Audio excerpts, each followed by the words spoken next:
frequently asked questions about Online Business Academy.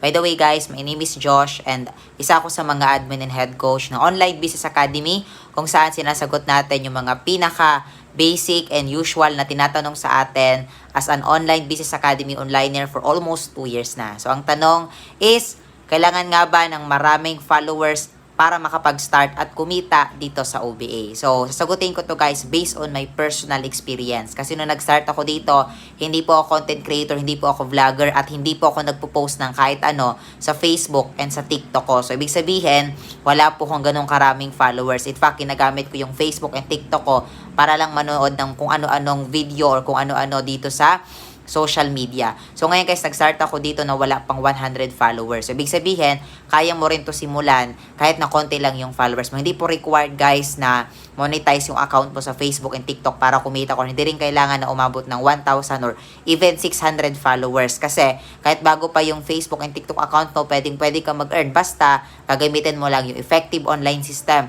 ng Online Business Academy. If you want to know more, meron kaming free online orientation na prepare para sa'yo para mapaliwanag lahat ng gagawin. And also, you need to qualify doon since limited heads lang yung ina-accept ng team natin. So if you want to have a schedule, mag-message ka sa akin directly, mag-follow ka, at comment down your location sa comment section.